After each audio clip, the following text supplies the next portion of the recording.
And we are now recording. Hello, this is Maximus Confesses here. Today I have James North, or James True North, who has come on here to discuss the topic of open theism. For those of you who aren't aware, open theism would deny that God has foreknowledge of any kind of future state that will happen. This version or understanding of God has been a recent origin and development in some theological circles. And to help me discuss it today is James, and we're going to dissect it through an interview where we're going to see how he came to the position and some of the benefits this position has and why Christians might need to contemplate it for any particular theological lens that they might have. James, thank you for being here. Happy to be here. Thank you for having me. No worries. So I'm going to start off by asking about your spiritual journey. Were you born into the Christian faith, or was it something that you came into later in life? Yeah, actually, my father's a pastor. A lot of my uncles, my grandfather's a pastor. And so I was definitely raised in the church and understanding the Bible and seeing the word lived out day by day by my parents. But when I became a teen, or I guess my late teens, 16, 17, I started to just wonder. I said, maybe Muslims are right. Maybe nobody's right. Maybe atheists are right. And so I definitely went on my own, little bit there where I was doubting everything. And I don't know how much detail you want, but God spoke to me through various different people in my early 20s, and just proved to me that he exists, that he's real, using science, the Bible, personal experiences, you name it, to show me that he's real. Well, that's actually quite in-depth, and thank you for that. So now, how about your journey into open theism? I'm guessing that wasn't a popular view growing up, or was it surprisingly a popular view? Did one of your uncles tell you about it, or was it something you found out in your own theological journey? It's something that I gradually came to the understanding of myself, and then later found out that there were actually other people who understood the Bible this way as well. And that started off with, let's say, reading Genesis chapter 6 and coming across the idea that God has regretted doing something. Okay, that's kind of interesting. You come across Jonah, and God doesn't do something that he said he prophesied that he would do. That's interesting. I wasn't really sure what that really meant, because I understood prophecy the way most people would have understood it. So I was like, how can this happen? But it was actually when I read the denial by Peter that I really locked into what understanding I had. When I saw that Jesus declared that Peter would deny him 3 times, and that it happened that same night, I felt that it was too much of a coincidence that Peter would have just denied him like that right after saying that he would never deny him.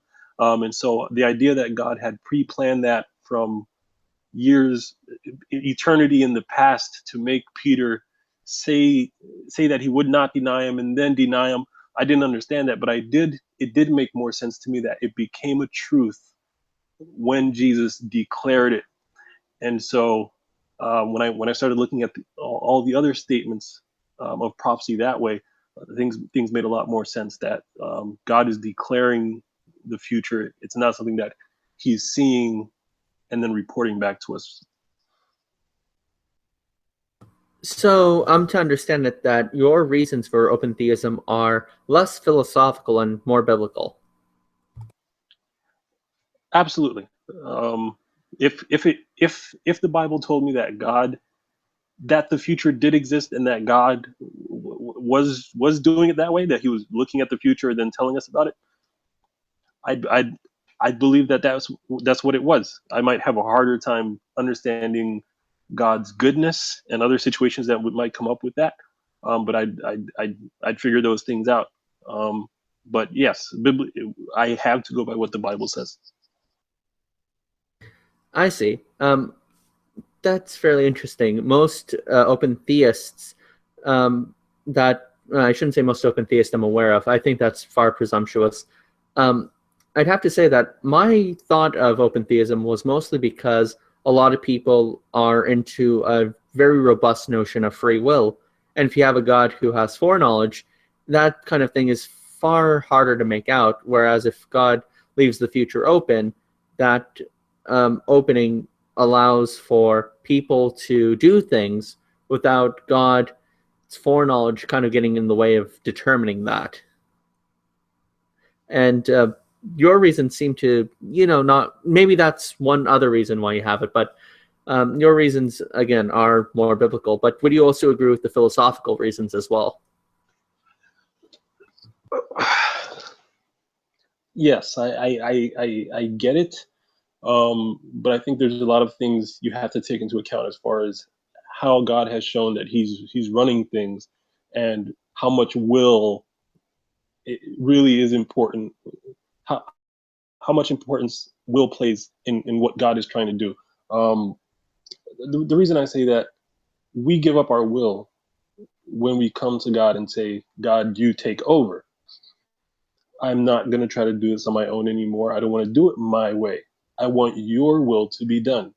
And so at that point, a person has freely chosen to give up their will. And so God is like, awesome, I'll take over now. So now your life is in my hands, and I'm doing things my way through you or through people around you to benefit you. Um, and then, yes, there are people who deny letting God's will be done. And so they are operating truly in their own free will.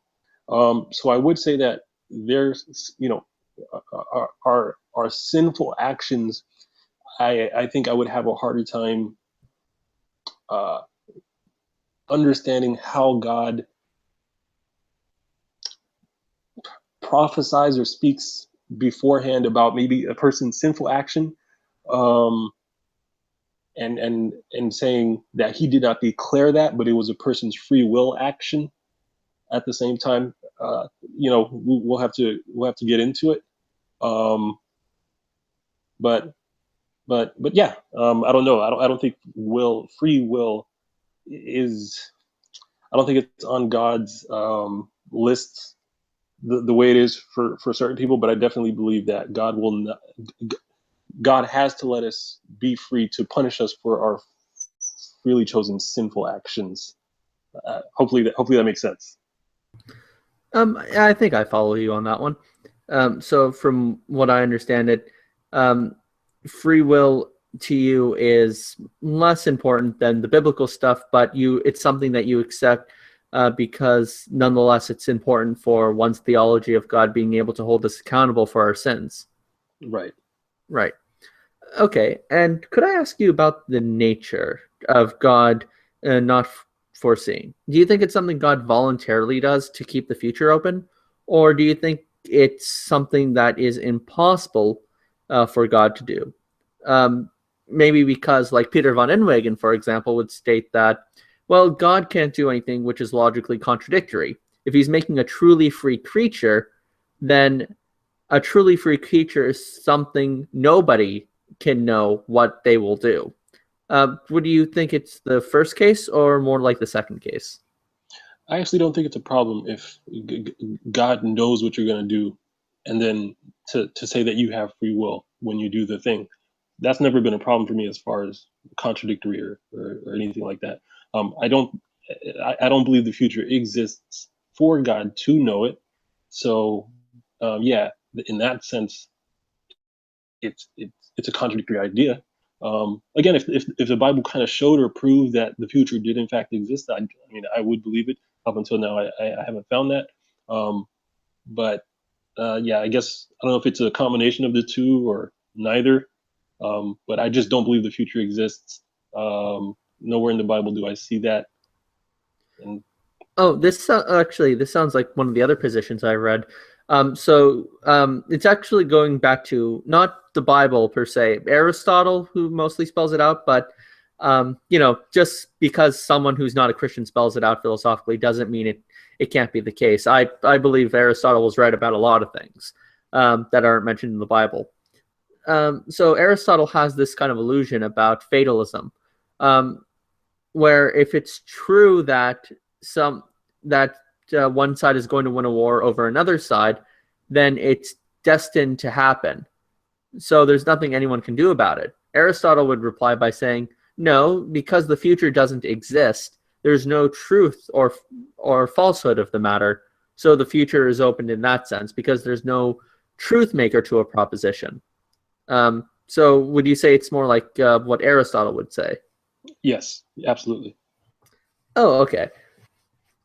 So this brings me to another question. How would you manage to understand prophecy when God does prophesy that, or tell a prophet that something is about to occur in various circumstances? So if God is able to do that, then why do you think that God just doesn't do that all the time? Why do you think God makes an exception for these specific instances? Or do you think this is less about God having absolute knowledge and just saying what's more likely to happen, and he's going to do his best to bring it out, in a semi-deterministic way? To answer the first question, what prophecy is, or what is prophecy? It is God declaring his intention, and he's doing it because only he has 100% ability to make his statement come about every time. That doesn't mean he does it every time, because the caveat is if man changes, God will turn from what he said he'll do. So prophecy is not, so prophecy is not God looking down the timeline, having to report back to you, hey, look, this is what's going to happen in 30 years. And I'm telling this because I can see down the timeline what's going to happen. He's telling you that I am going to make this come to pass. And I have a couple of verses here just to, clarify what I'm saying about that. Amos, in the book of Amos, chapter 3, verse 7, God says, "For the Lord God does nothing without revealing his secret to his servants, the prophets." Right? He says, I'm going to tell you about it first, so that when I do it and it comes to pass, you'll know that there are no other gods who can do this. No human can do this. You'll know that these prophets of this certain God, he keeps saying these things, and then he accomplishes it. Isaiah 46:10, declaring the end from the beginning, and from the ancient times, things which have not been done, saying, my purpose will be established, and I will accomplish all my good pleasure. Accomplish all my good pleasure. Calling a bird of prey from the east, the man of my purpose from a far country. Truly I have spoken, surely I will bring it to pass. I have planned it, surely I will do it. One more, Isaiah 48:3. I declare the former things long ago, and they went forth from my mouth, and I proclaimed them. Suddenly I acted, and they came to pass. So it's all about God doing what he says he would do. In the book of Jonah, he says 40 days and Nineveh will fall. He tells Jonah to tell that to the people. It's not a conditional prophecy. It simply stated that in 40 days the city would fall. The people said, the king of the people said, oh my goodness, this is not good. Let's repent of our sins, and who knows, maybe God will relent from the calamity that he has promised upon us. And when God saw that they did repent, he said, okay, I am not going to bring about on them what I said I would. And so for a person whose understanding of prophecy is that God saw the future when he made the statement that the city would fall in 40 days, or that the future existed somehow, whether he stated it or decreed it, or that he just has awareness of it. If God saw that in 40 days the city would not fall, and he stated that it would fall, that makes him a liar, or makes him confused, or I don't know. But when you understand it, that the future does not exist, but God is simply declaring his intentions, And when people change, that is the only time where he'll change. Then you understand that it's not a failed prophecy. It's that it's that prophecy is not simply about a future that exists already. It's about God's intentions and his plans. So that's a short, half long answer, but it's all summed up in this verse from Jeremiah 18, verse 7 through 10, where he explains just this exact situation. He says, "At one moment I might speak concerning a nation or concerning a kingdom to uproot or to pull down or to destroy it. If that nation against which I have spoken turns from its evil, I will relent concerning the calamity I plan to bring on it. Or at another moment, I might speak concerning a nation or concerning a kingdom to build it up, to plant it. If it does evil in my sight by not obeying my voice, then I will think better of the good which I had promised to bless it." So he's saying, if I said I was going to do something bad to you, and you start doing good, I won't do the bad thing. But if I said I was going to do this good thing to this nation, and they turn and they start doing evil, that prophecy is not going to come to pass either. I'm not going to bless you. Oh, okay. So to sum up your main points, prophecy is not about looking into the future and God declaring what shall happen, but rather prophecy is about God declaring his intentions at any particular time, and those intentions will stay up until the time that whatever cause we do which causes God to have that intention changes, or God fulfills that intention using his power. Would that be correct? Yes, absolutely. So, in the first instance, a person's understanding of prophecy might be that the future already exists, either by God's decree or just simply by the fact that it exists. And they would say prophecy is God seeing that or being aware of that timeline already, and he's reporting back to us what only he can see. Whereas I'm saying the future doesn't exist. It's that God is declaring his intention, as you said. Yes. Oh, okay. So the next point I have is less about biblical prophecy or anything Bible related, and more about what is philosophically entailed by this. Would this entail that God himself is a temporal being? In the sense that God changes, he goes through states of being just like anyone else, where he has one thought and then another thought and then another thought? I don't. I can't speak to how God's mind works, but Okay. maybe that's as much as I could say about it. But I doubt it would be um, limited to being sequential the way our thoughts are and the way our mind works. And as far as what it means to be outside of time or in time for an eternal God, Mhm. I really couldn't even approach that. Oh, okay. That's fair enough. Most of this is discussed on the philosophy of time and God's relationship to time. And for anyone who's interested in that, there are plenty of books in the literature. And if you look up God and Time, you could find articles on the Stanford Encyclopedia of Philosophy, and I believe the Internet Encyclopedia of Philosophy, or at least one of those sources.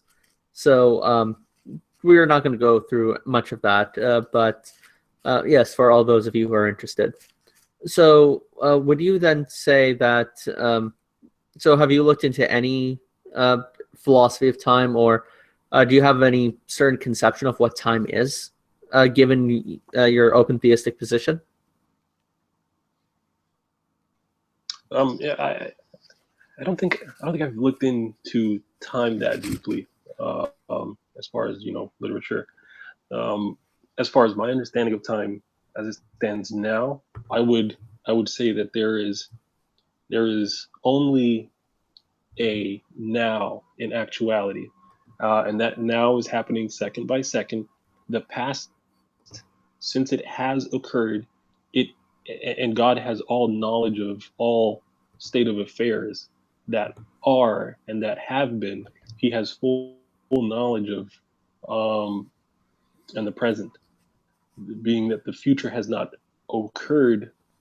Um, he doesn't have knowledge of that the same way that he doesn't have knowledge of the pink unicorn that is in the conversation we are having right now.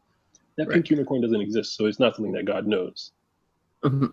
Um, so would you say that you reject modern notion, what's commonly called the B theory of time, which is espoused by a lot of people who take what we know of the theory of relativity on face value? The B theory of time would state that past, present, and future both have equal existence, and our perception of it and of change is something that's only emergent with our minds, which exist within this, what's equated to a four-dimensional block.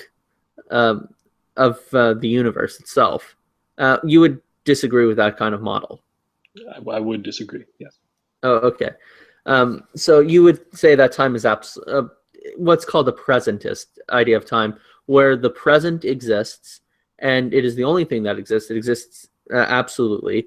The past has gone away. There is no future that's to come.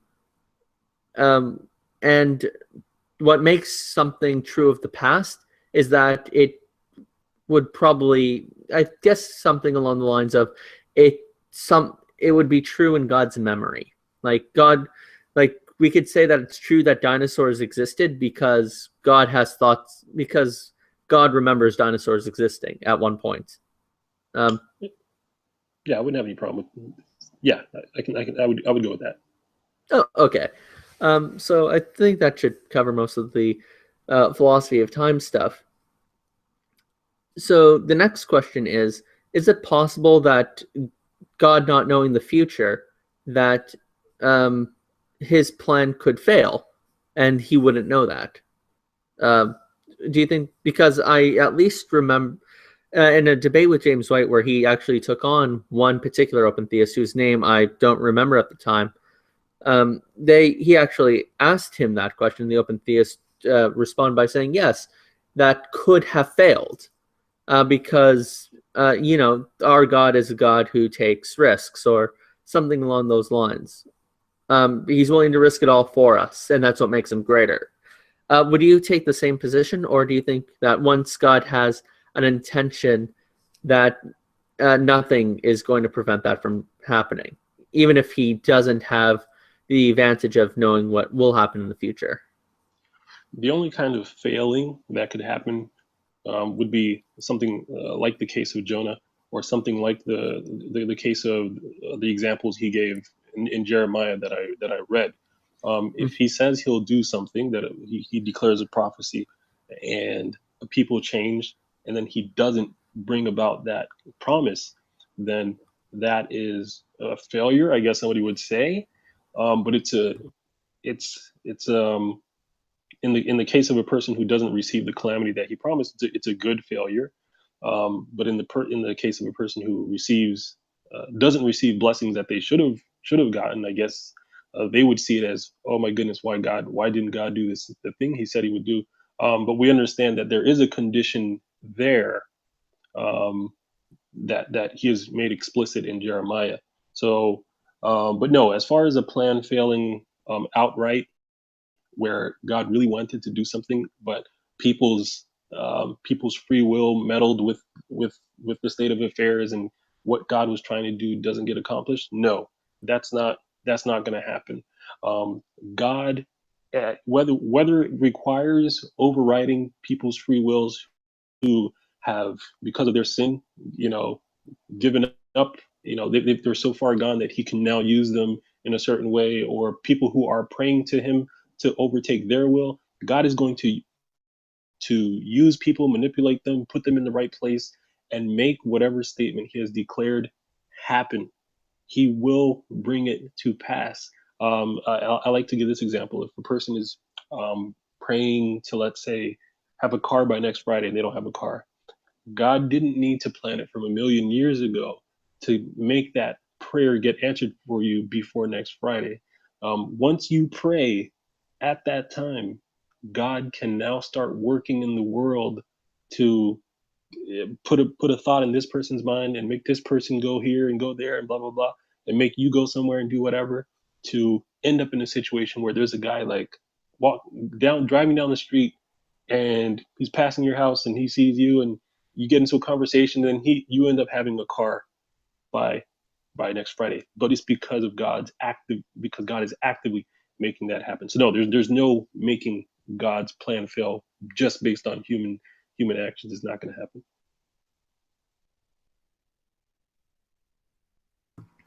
All right. Thank you for that. Would you say that there are open disagreements amongst open theists? And if there are, what are some predominant ones within the open theist community? Or do you think that you guys are tentatively peaceful amongst yourself as compared to maybe, let's say, Calvinists who argue whether infralapsarianism or supralapsarianism is the case?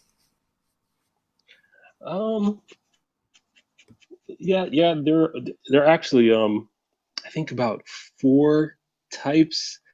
Even just a quick read on Wikipedia's open theism. It's going to be. I think there are pretty important differences in some cases. Like when that person says, as an open theist, God's plan can fail. Like that's because of his understanding. But no, I can't recite the four different types right off the top of my head. But yes, there are different types of open theists. That term is not just doesn't just mean one type of thing. But I'll read you the four that I just have here from Wiki. Uh, Voluntary nescience, which means the future is alethetically settled, but nevertheless epistemically open for God, because He has voluntarily chosen not to know truths about future contingents, right? And I don't believe that. I don't believe that God has voluntarily chosen not to know things. The other type would be involuntary nescience. The future is alethically settled, but nevertheless epistemically open for God, because truths about future contingents are in principle unknowable. So that's what I would espouse. They are unknowable. A non-bivalentist omniscience view would be that the future is alethically open and therefore epistemically open for God, because propositions about future contingents are neither true nor false. I have no problem with that.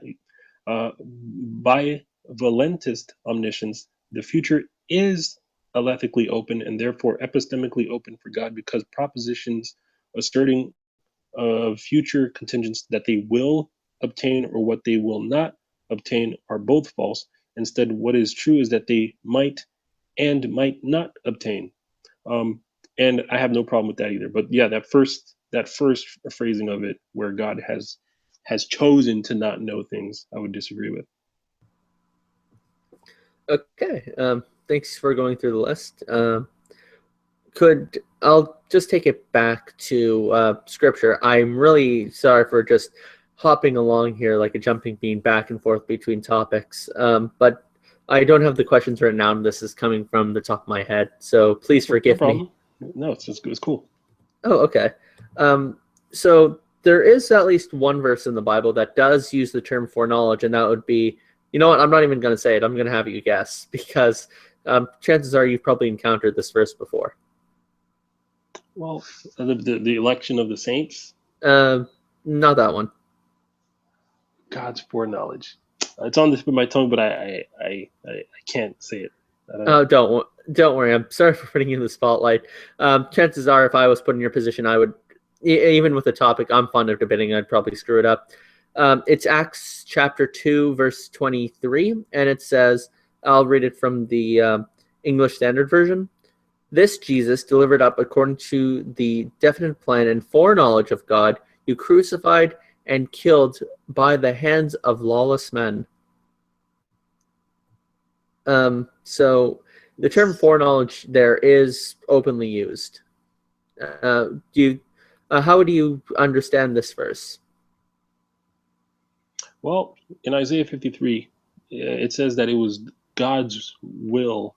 It pleased God to crush the Messiah.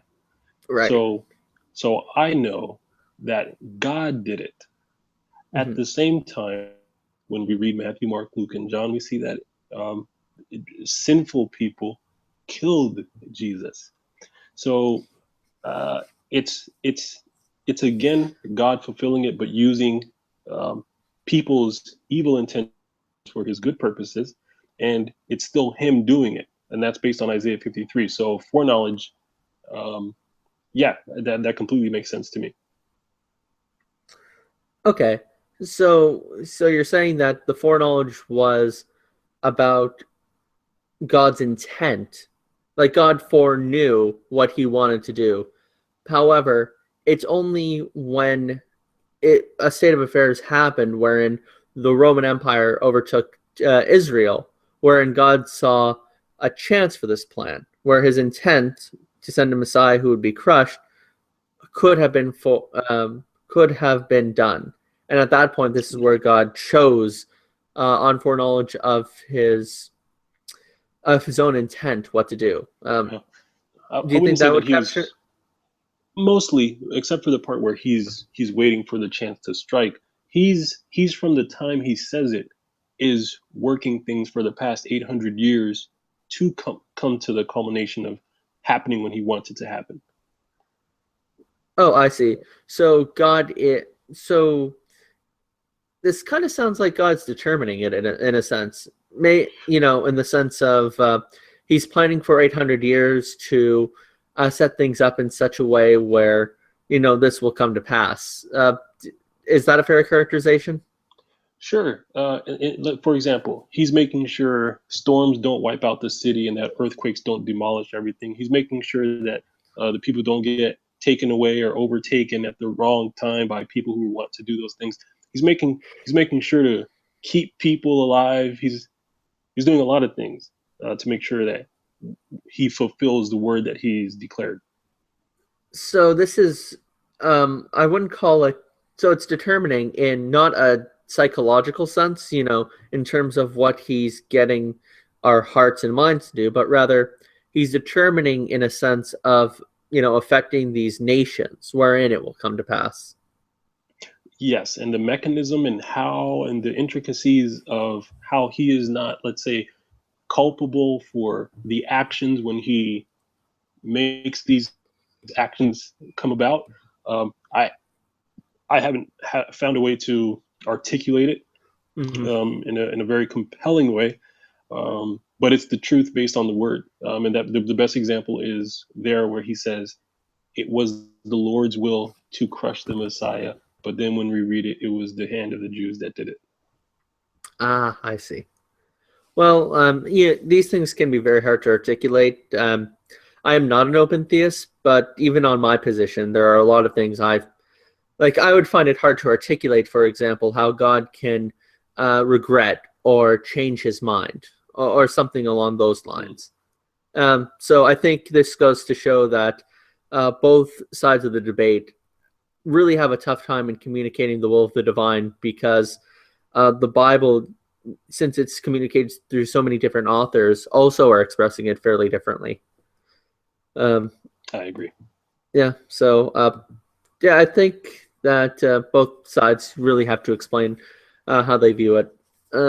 But thanks for explaining how you would understand Acts chapter 2, verse 23. No And problem. right, so how do you think God is determining things today?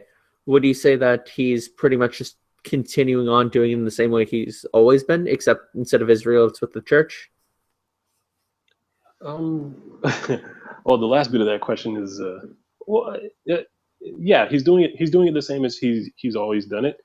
Um, he's responding to people's prayers. If people want to try to do things on their own, then I believe God removes His hand from their lives, and they're trying to do it on their own, and they're on their own terms.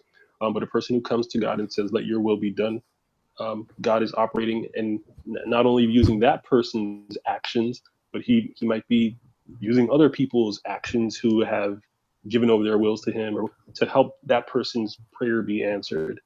Um, I like this example where a person might say, be driving down the road and they get to a green, they're about to get to a green light, but then the light turns red and they have to stop and they're mad because they're like, oh man, like I really wanted to make it through that light. And then God tells them, hey, look, if you would have made it through that light and it stayed green and I didn't turn it red for you, you would have been in a car accident 2 lights down. And so no matter what, whether it's a green light or a red light, you are to praise God and thank him. And that's only if you are asking God's will to be done. No matter what comes your way, if you're asking God's will to be done, you can praise God and thank him because it's good for you. Now, if a person is not having God's will be done, then whether it's a green or a red light, it might be bad for them. It might be okay for them or neutral and not have any immediate effect. But I think I think those things are left up to chance. So to answer your question, I do believe God is interacting in the world today. He's responding to people's prayers the way he's always been. I almost want to say that like 95, 98% of the things that happen are because of people's prayers. As far as the good things in people's lives, it's if it's me being saved, it's because my grandmother was praying and my father was praying and my uncles were praying for us, and I can't remove God's hand or the actions of other people's prayers in that sense. But definitely, God has His own plan that He's going to accomplish. That might be a more general or meta idea. Oh, okay. Now, so I'm just going to go back to something that's a bit more personal. Considering how rare open theism is among Christians, and considering it's usually not a position many Christians feel like they want to take, nor do they find it to be a very orthodox view, how has being an open theist affected your church life? In terms of joining a church, has it made it more difficult? Is it really just the same as it's always been? Is it nothing you really bring up to your pastor? Or, do you not really have much of a church life to speak of? At the moment, I'm not part of a church. Definitely want to be. Definitely looking for one. But open theism wouldn't be anything that I would even care to bring up in a church setting. Like it'd probably be better in the case of a person who is doubting God or doubting God's goodness because they see things like the Bible saying people are going to go to hell, but then they ask questions like, well, but didn't God know they were going to go to hell before He created them? And then you as an open theist, you have a lot of answers for them, but other people who say, well, yeah, God knew that person was gonna not choose to love Him and stuff, and before God ever created that person, eternity in the past, God knew that this person was going to end up burning in hell for eternity future, and that's just the way it is. And so in those cases, with those people who are on the fence or trying to understand God's goodness, I'd find that a better opportunity to express my open theist views. But in a church setting where people are already accepted who God is, whether or not they're open theists or whatever, I think it's who cares? Like it's not a salvation issue at that point. So I don't care. Oh, all right.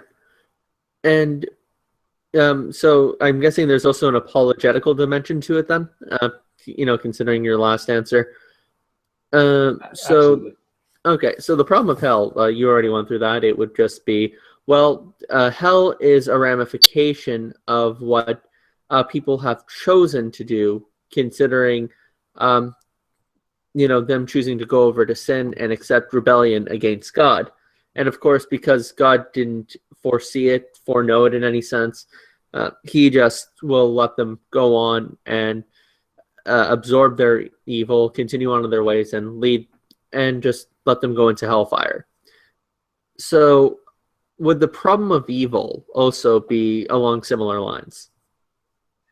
What you just stated, were you stating what you think my view is, or were you stating? Yes, that's what that's what came across when you were stating your views. Am I mistaken? Would you like to correct me on something?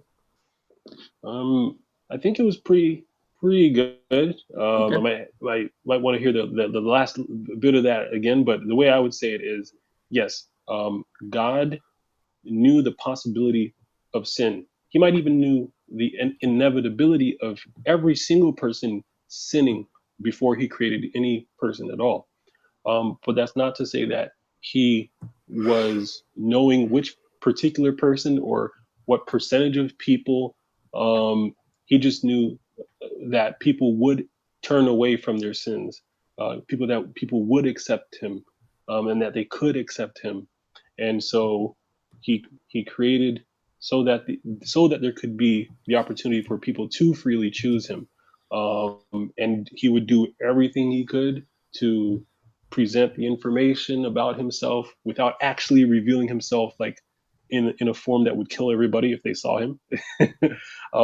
But he did what he had to do to give the word, to give the opportunity to come to him. But yeah, I don't believe that he knew specific persons way before he created anybody, that 9 billion people or whatever, these by name, these people would be in hell, because I think that I'd have a hard time understanding the goodness of God if that were the case, because those people didn't ask to be created. And if you're saying you knew them by name prior to them having ever been created, that they would never have a chance to be in heaven because you already knew what they were like, I'd have a hard time believing in the goodness of that God. All right. Now, how about the problem of evil? So, of course, I'll maybe recite Epicurus's formulation, or the formulation attributed to Epicurus, which is if God is willing to prevent evil but not able, he's not all powerful. If God is able but not willing, he's not all good. If God is neither willing or able, then why call him God? So how do you respond to that using open theism? He is willing and he is able, and he does prevent evil.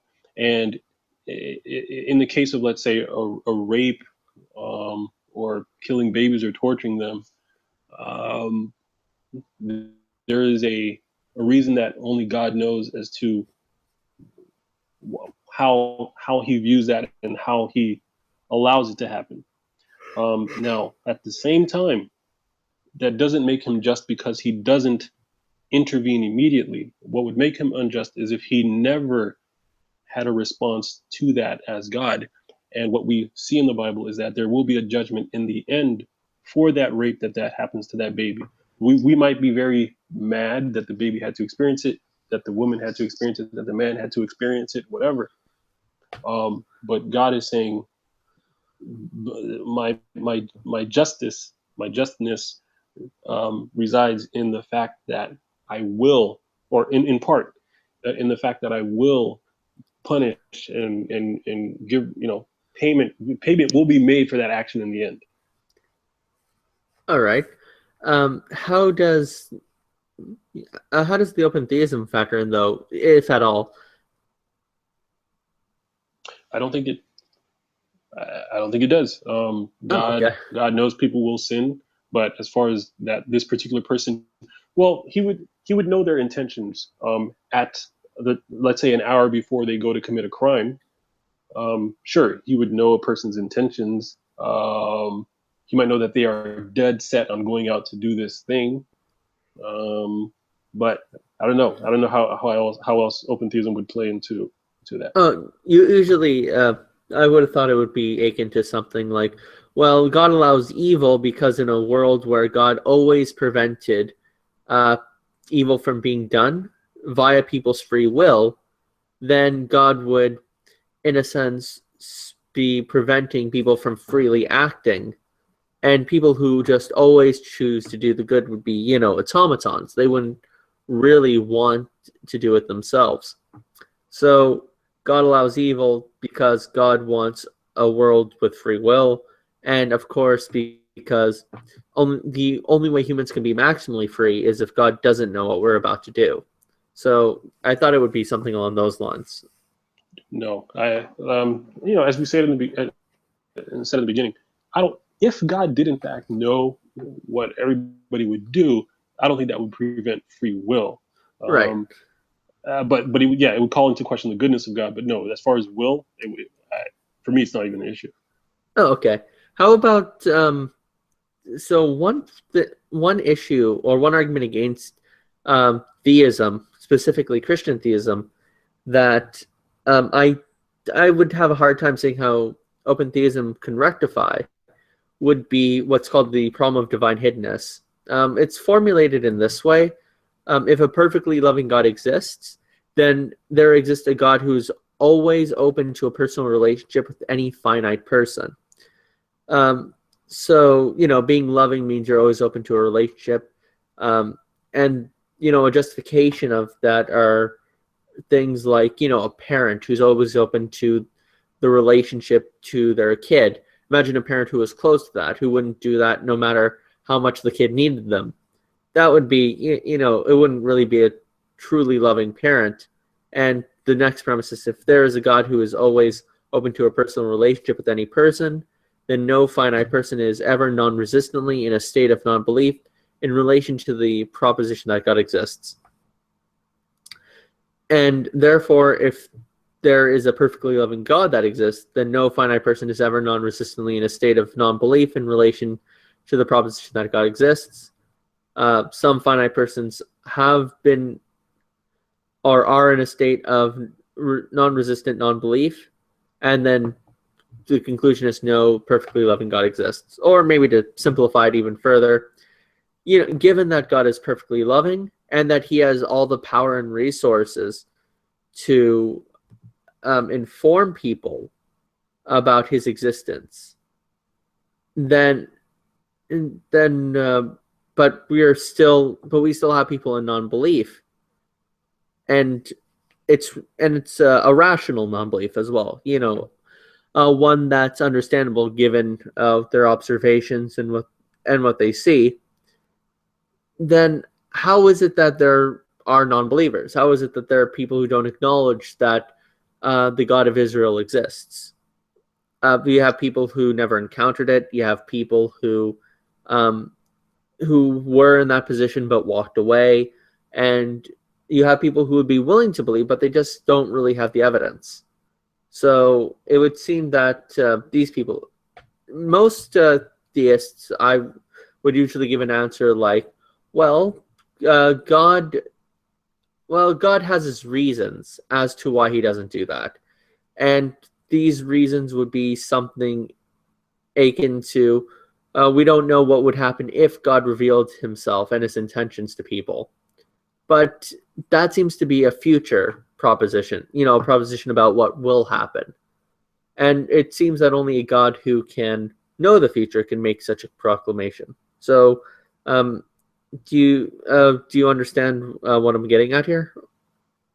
Absolutely. Okay. That the objection that you stated that somebody might give, I wouldn't go that route. I simply ask the question of why a person is making assumptions about what perfectly loving means. That seems to be, could you read the premise again that included if God is perfectly loving? Could you read it? Oh, if a perfectly loving God exists, then there exists a God who's always open to a personal relationship with any finite person. Perfectly loving in this circumstance. So I read one essay on this, and there are 3 different scenarios. Imagine a child who is playing hide and seek, and they open their eyes, and no matter how many times they call out, their parent who can hear them doesn't respond. And another one would be, imagine a kid who gets amnesia, and even though his parent can get to them and inform them, they choose not to. And there are just these various scenarios of, abandoned children, ones that are unaware of their relationship or any possible relationship, and yet the person just keeps refraining from doing anything. How would that? It would be pretty hard to believe that kind of parent would be in any sense of the term loving, and yet we have a God who has a comparable position, who isn't loving. Who is purported to be all loving, yet he has a subset of children and creation that he doesn't interact with, nor does he think it worthwhile to give them any evidence for his existence, even though it's perfectly within his power to do, to do so. Right, and again, that's making assumptions about what perfectly loving means. It's making a definition for perfectly loving right there. Um, Mhm. I would disagree with that or have objections.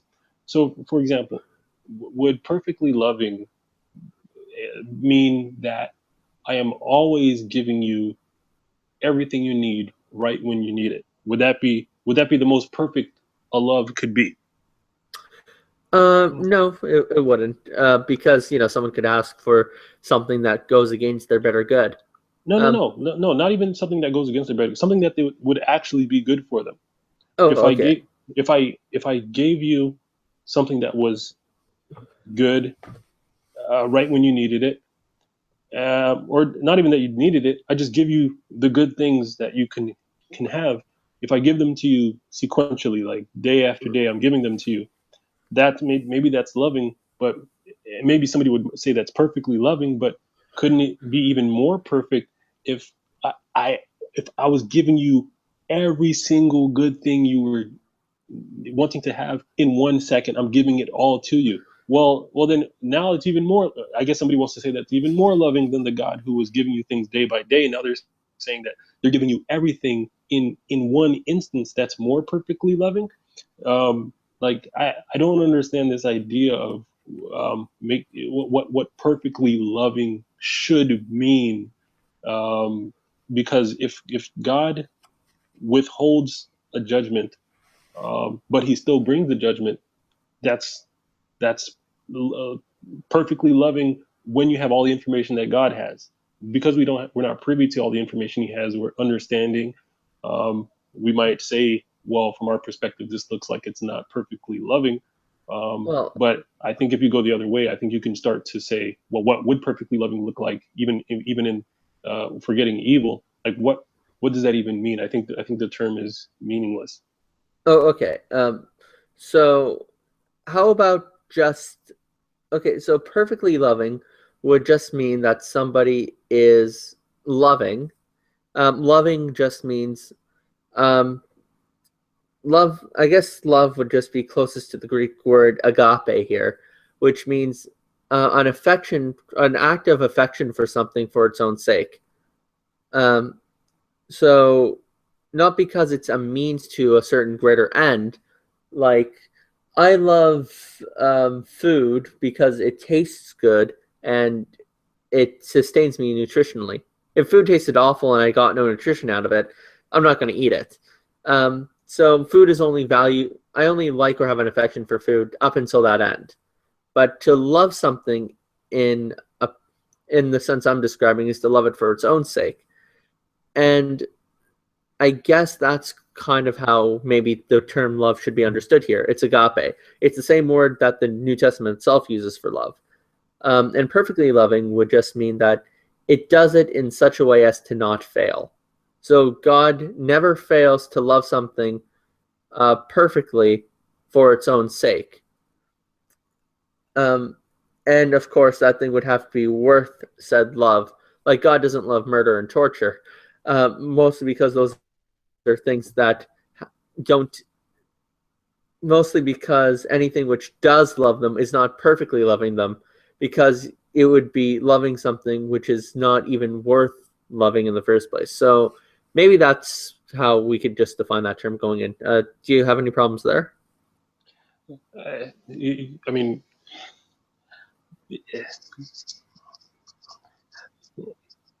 I understand that in the sense of loving, but you're trying to add they're trying to add the word perfectly loving and putting some kind of maximal cap on there. And I just think that any situation that a person can give me about perfect love, I can show you a more perfect way to have done said thing. So I don't know that a certain instance could be an indication of Well, perfect I'm love. right. That's why I kind of gave it um that's why I kind of gave it a more negative definition, in such a way as not to fail. So, for example, if God perfectly loves something for its own sake, then as long as then he could love it in one certain way, as to give something, and to give you what you want all at the same time, or to give it sequentially during different time periods. Both would be satisfactory. Both would not be failings. Okay, good. Okay, Okay. good. So, and for loving, I just put loving something for its own sake, or the act of affection for something for its own sake, and not for the sake of something else. So to say that God is perfectly loving would just to state those two things, and of course, mankind would just be the one example of that. God has a perfect love for humanity. I guess that could be a fair way of stating it.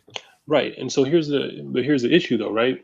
When in the first example that you give of, or that I gave, whatever, where God is giving something day by day instead of all at one instance, the person who's observing can say, hey, look, God is only giving them those things day by day. Couldn't he give them everything in one instance? He's not perfectly loving. So that's what I'm saying. I think people are viewing it as there can only be this one. There shouldn't be this way of dealing it out if this person is perfectly loving. Oh, okay. So here's my question: um, considering that God doesn't know the final outcome, and but he does know that certain people have died, and certainly there must be some who have died in their sins. And God has a perfect love for humanity. Wouldn't he give us? Why would there be non-resistant non-believers? People who are not resistant to the gospel, people who might not even encountered the gospel, but who yet don't have a belief in the God of Israel. When that is at least a necessary ingredient to avoid hell, or to even just come to know God. So that's generally the point of the quandary. If God has not given those things to those people, hasn't he in some sense failed to love something, especially for its own sake? I mean, I can't imagine God just letting people die in a sin would be loving something for its own sake, or meeting that standard. Well, non-resistant non-believer. Right. If that type of person can in fact exist, because in my conversations with atheists who might claim to be non-resistant non-believers, there actually tends to be some resistance going on. But God, if it's the case that they really do exist, mm-hmm. I wouldn't see God as sending them to hell. In the same way that a person who has never heard of Christ and they die, I don't think the Bible speaks to whether or not they go to hell or heaven. I just would say that a just God would not automatically be sending those people to hell. Mm-hmm. So in the same way, if in fact the non-resistant non-believer exists, they're not destined for hell. But if they're saying they reject Christ and Jesus never died and Jesus, there's no way Jesus, and they're still claiming that they're non-resistant, I think that I don't see how that works as far as the definition that they're trying to present. Non-resistant non-believer, I see that as resistance. So would you deny that there's such a thing as a non-resistant non-believer? I mean, I'd have to hear a very detailed, very specific, definition that would help me. Okay, someone who has, all right, so definition would be someone who does not believe in the God of Israel. They could be theistic in some sense or another, but it wouldn't be the God of Israel that they believe in, or the God who rose Christ from the dead. And they would have to do it non-resistantly, in the sense that they're not trying to purposefully avoid having that belief. So, like, an example would be from history, John Stuart Mill. who said he would love the idea of God existing, who would love the idea of Jesus rising from the dead, but just doesn't believe in it because he just doesn't see any evidence for it. And he would be an example of what we might say is a non-resistant non-believer. There were various people who died before the coming of Christianity. There are various people who never heard the gospel, mostly because there were no Christians around to preach it. And it's not even about going to hell, because hypothetically speaking, they were robbed of having an experience of God here on earth. So in these situations, I think we could say that these people would be non-resistant non-believers.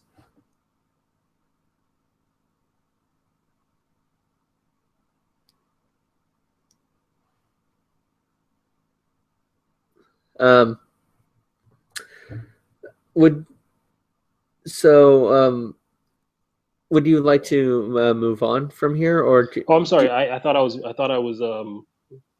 unmuted and I was speaking. I'm Oh, sorry. no worries. Don't worry. The great part about recording this is I could just edit this part out. Okay. Yeah. So as far as here's the question I would ask: how do we contrast between a non-resistant non-believer and a resistant non-believer? If you just gave an example of a person who they read the Bible, they saw the evidence, and they would love to believe, but they don't believe, versus like what would be the contrast? Like somebody who sees all the information presented and they don't believe, what would make them a resistant believer? Like that they don't want to believe? What would make them a resistant believer is that even if God existed, they would still not worship him or care about him, or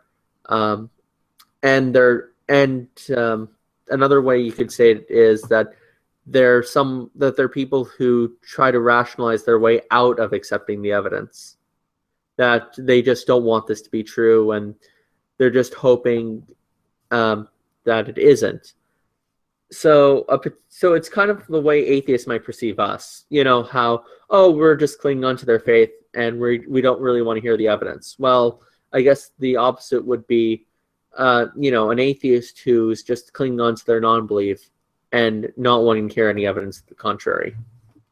That would be a resistant non-believer. Whereas a non-resistant non-believer would be someone who's more passive when looking at the evidence, who's more dispassionate, who just looks at it on the face value, who might even want to believe, but just can't really be honest with themselves to come to that belief.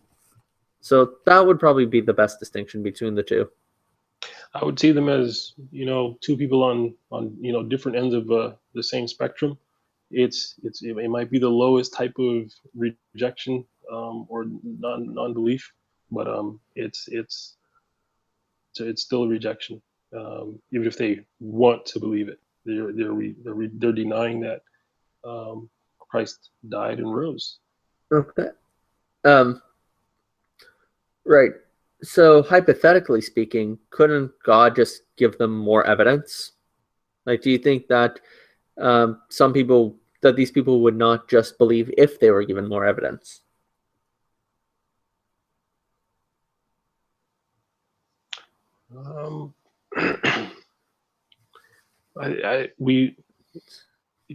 Christians who have come to accept Christ have, in some cases, come to recognize him with less evidence than the person that we're talking about, this atheist or whatever.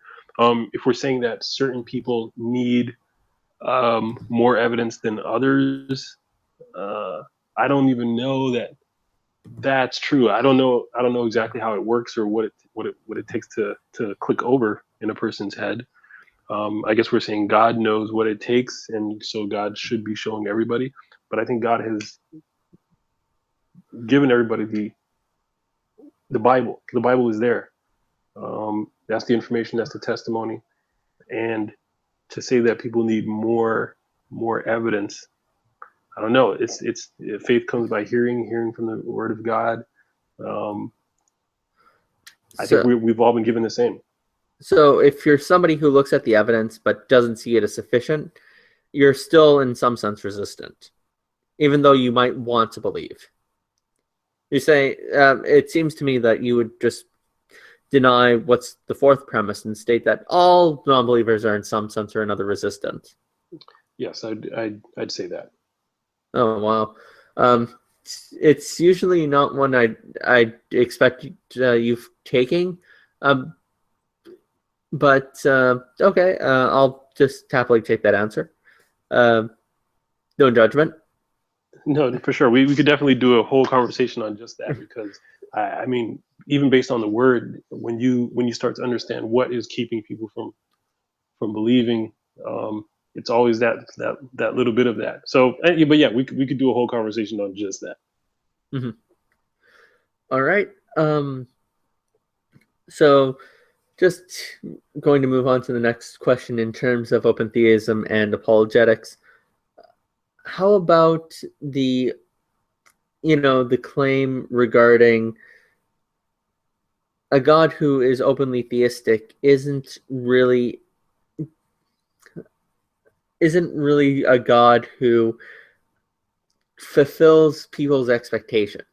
Um, Most people usually have this expectation of a God who has this overreaching knowledge of time and space, and to limit that for both theists and even atheists might seem to be subtracting in some sense from the capacity of God to and his knowledge.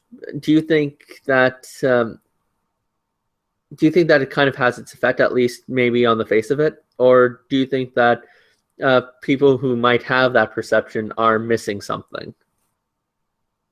I think they're missing something. Is it subtracting from God to say that He doesn't know what a squared circle looks like?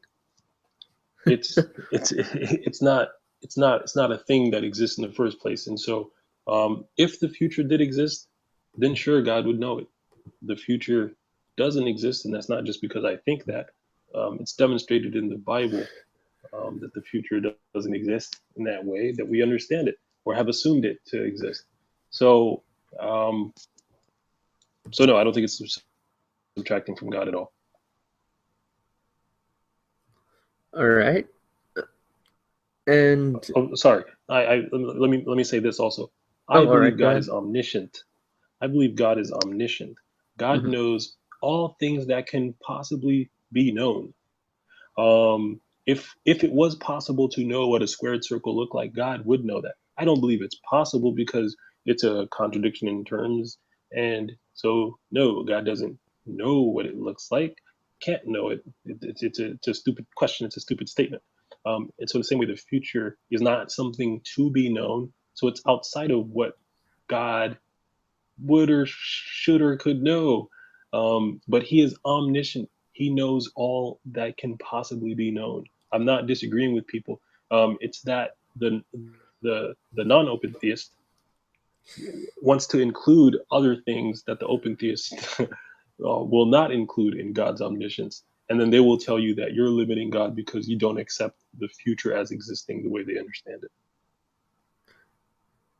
So, do you think God can tell me who's going to win next week's hockey game? I'm just kidding. I mean, I would, if God hasn't declared it, I would say the answer is no. Okay. So he doesn't have any declaration for the Detroit Red Wings. Okay. Nope. Awesome. Yeah. I guess. Sorry, just trying to interject some humor. I've been pretty dry all interview. Yeah, no problem. No problem. All right.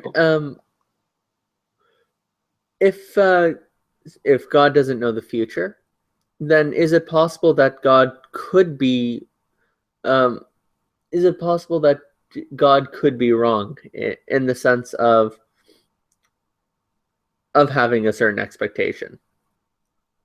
Like maybe God expects X to happen when really Y happens.